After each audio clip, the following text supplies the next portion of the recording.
උදෑසනක් සියලුම දෙනාට විශේෂයෙන්ම මේ අවස්ථාවට සම්බන්ධ වන ගරු අධ්‍යාපන නියෝජ්‍ය අමාත්‍ය මధుර සෙනවිරත්න මැතිතුමාගෙන් අවසරයි.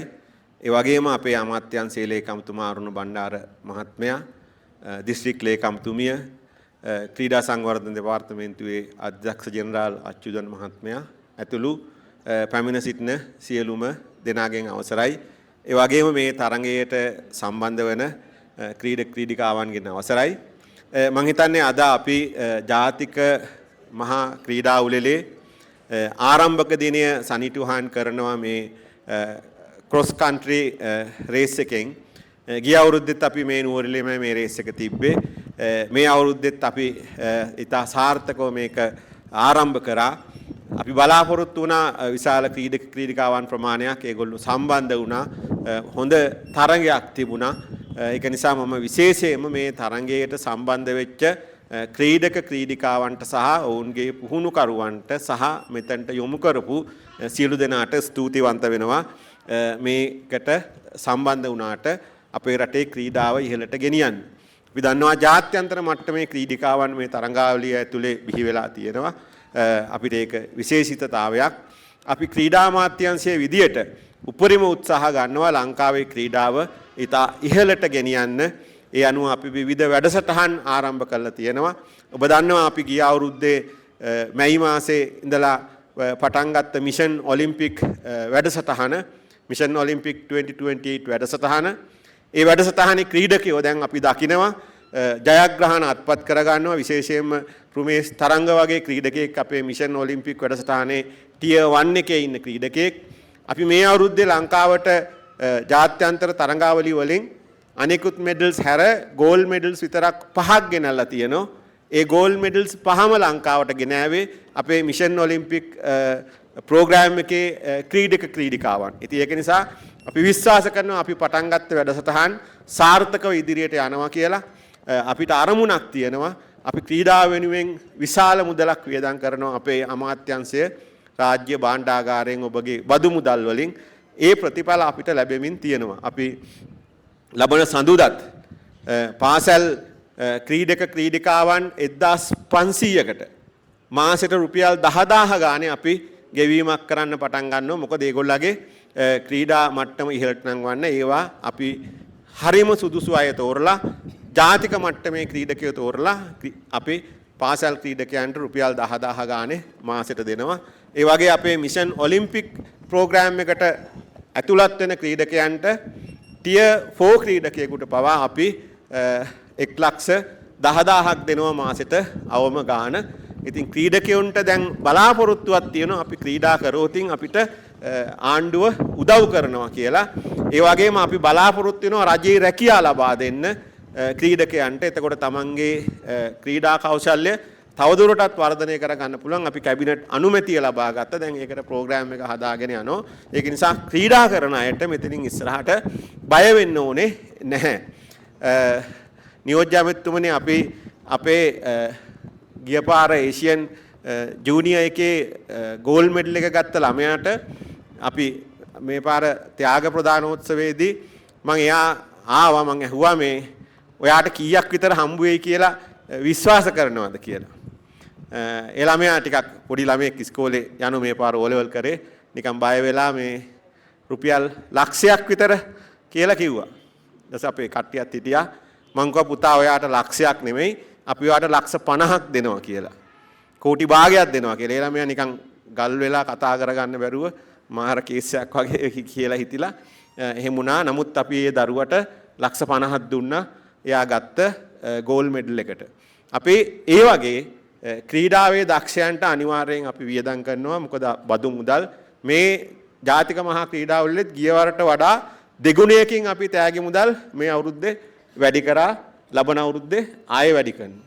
එහෙම තමයි අපි මේ වැඩසටහන කරන්නේ. ඒක නිසා ඔබ ක්‍රීඩා කරන්න ආණ්ඩුව අපි ඔබත් එක්ක ඉන්න ඔබගේ සියලු දේවල් ගැන අපි හොයා බලනවා. අපි වියදම් කරනවා. ඒ වගේම මේ නුවරඑළියට අපි කලින් කතා කරා වගේ high altitude කම්ප්ලෙක්ස් එකක්. එහෙම නැත්නම් උසස් උන්නතාංශ ක්‍රීඩා සංකීර්ණයක් අපි හදන්න බලාපොරොත්තු වෙනවා. දැන් මේ ඉඩම් අත්පත් කර ගැනීමේ ක්‍රියාවලියේ අවසාන හරිය තියෙන්නේ. අපිට දිස්ත්‍රික් ලේකම්තුමිය උදව් කරනවා. මෙහි මధుර සෙනවිරත්න නියෝජ්‍ය ඇමතිතුමා මේකට මැදිහත් වෙලා උදව් කරනවා. එතුමාගේ බිරිඳත් මේකට උදව් කරන නිසා අපිට තවත් වැඩේ ෂුවර්. ඉතින් ඒක නිසා අපි මේ වැඩේ අනිවාර්යෙන් අත ගහලා මේ මෙතන හොඳ නුවරඑළියේ දක්ෂ දරුවන්ට ක්‍රීඩා කරන්න පුළුවන් ලස්සන ක්‍රීඩා සංකීර්ණයක් හදන්න අපි බලාපොරොත්තු වෙනවා. මොකද high altitude trainings වලදී විශේෂයෙන්ම ওই ඔක්සිජන් තත්වයන් high pressure තත්වයන් ඒවා සියල්ල අදාළයි මේ ක්‍රීඩාවේදී. ඒකයි අපිට high altitude එකක් ඕන කරන්නේ. අපි ඒ වෙනුවෙන් මැදිහත් වෙනවා. ඒ වැඩ කටයුතුත් අපි ආරම්භ කරනවා. ඉතින් ඒක නිසා අපි ක්‍රීඩා අමාත්‍යාංශයේ විදිහට අපේ රටේ ක්‍රීඩාව මේ තියෙන තැනින් ඉතා ඉහළට ගෙනහිල්ලා ජාත්‍යන්තරයේ අපේ නම තියන්න පුළුවන් තැනට අපි මේ ක්‍රීඩාව අරගෙන යනවා. අපේ රට ක්‍රීඩාවෙන් ලෝකේ පුරා බබලවන්න. ලෝකයේ ඕනම තැනක ගිහිල්ලා ලංකාව කිව්වහම අර ස්පෝර්ට් එක කරන රටද අර ක්‍රීඩකයා ඉන්න රටද කියන තැනට අපි මේ රට අරගෙන එන්න ඕන. ඒක කරන්න ඔබට පුළුවන්. ඒ සඳහා ශක්තිය අපි ඔබට දෙනවා. එහෙනම් සියලු දෙනාටම මේ සම්බන්ධව මැදිහත් වුණාට බොහොම ස්තුතියි. අපි ක්‍රීඩාවෙන් අපේ රට අපි ඉහළටම ගෙනියමු. ඒක ඔබට පුළුවන්. ඔබේ ශක්තිය ධෛර්යය දෙන්න. ඒකට අපි අපේ ශක්තිය ධෛර්යය එකතු කරමු. අපි අපේ රට දිනවමු. බොහොම ස්තුතියි. තරුණ කටයුතු සහ ක්‍රීඩා අමාත්‍ය පහිතවත් සුනිල් කුමාර ගමගේ මැතිතුමනි, ඒ වගේම ලේකම්තුමනි, දිස්ත්‍රික් ලේකම්තුමනි, සියලුම නිලධාරී මහත්මයිනි, විශේෂයෙන්ම අද දින රට හරහා දිවීම මේ 50 වෙනි ජාතික ක්‍රීඩා උළෙලදී අපිට සම්බන්ධ වෙච්ච සියලුම ක්‍රීඩක ක්‍රීඩිකාවනි. ඉතින් අපි විශේෂයෙන්ම ස්තුතිවන්ත වෙනවා ක්‍රීඩා අමාත්‍යාංශයට මේ වැඩසටහන ප්‍රදේශයේ සංවිධානය කිරීම සම්බන්ධයෙන්. මට කරුණු කාරණා දෙකක් ඉස්මතු කරන්න මේ අවස්ථාව කරගන්නවා. එකක් තමයි අපි කාලයක් තිස්සේ කතා කරපු එකක් කාරණාවක් සුවිශේෂී එකක්. ඒ තමයි අධි උන්නතාංශ ක්‍රීඩාගාරයක් ලංකාවේ ස්ථාපිත කිරීම සම්බන්ධයෙන්. මේකේ අවශ්‍යතාව දිගින් දිගටම තිබ්බා. විශේෂයෙන්ම ක්‍රීඩා ගත්තොත් එහෙම කණ්ඩායම් තරඟ ගත්තත්, දිගදුර තරඟ ගත්තත්, මධ්‍ය දුර ගත්තත් අපිට අවශ්‍ය වෙනවා ක්‍රීඩිකයන්ගේ තියෙන තත්ත්වයන් වැඩි කරන්න මේ අධි උන්නතාංශ ක්‍රීඩාගාරයන් ලෝකේ තියෙනවා, ලංකාවේ තිබ්බේ නැහැ. ඉතින් අපි අමතුමාත් එක්කත් සාකච්ඡා කළා.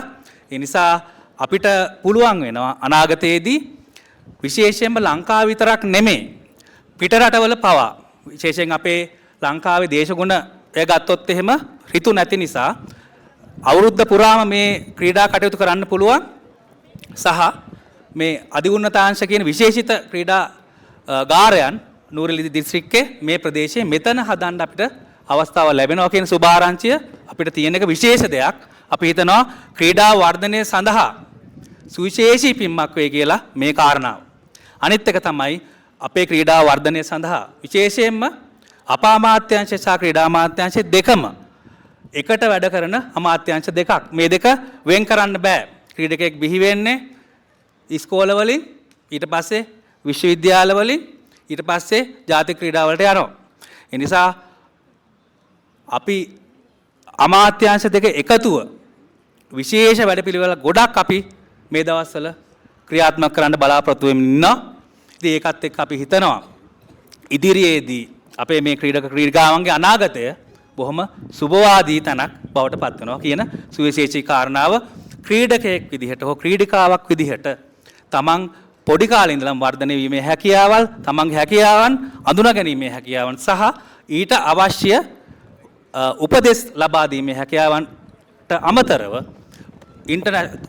ජාත්‍යන්තර සහ ජාතික මට්ටමේ තරගාවලි වලට මුහුණ දීමේ හැකියාවන් සහ ඊට අවශ්‍ය තාක්ෂණික සම්බන්ධකම් සහ ඊට අමතරව අනෙකුත් කාරණා, මුදල් සහ අනෙකුත් අවශ්‍යතා ඇතුළුව සියලු දේවල් එකතු කරන තැනක් විදිහට මේ ක්‍රීඩාව ගොඩනංවමින් තියෙනවා. ඒ නිසා අපි ඊටාම සතුටුයි මේ ක්‍රීඩාවේ මේ නගින අපි දකින මේ පිම්ම ගැන. නිසා නැවත වාරයක් අපි ස්තුතිවන්ත වෙන ක්‍රීඩා අමාත්‍යාංශයට සහ ක්‍රීඩා දෙපාර්තමේන්තුවට සහ අපේ මේ ක්‍රීඩකයන් සුබපතමින් මම නිහඬ වෙනවා. බොහොම ස්තුතියි.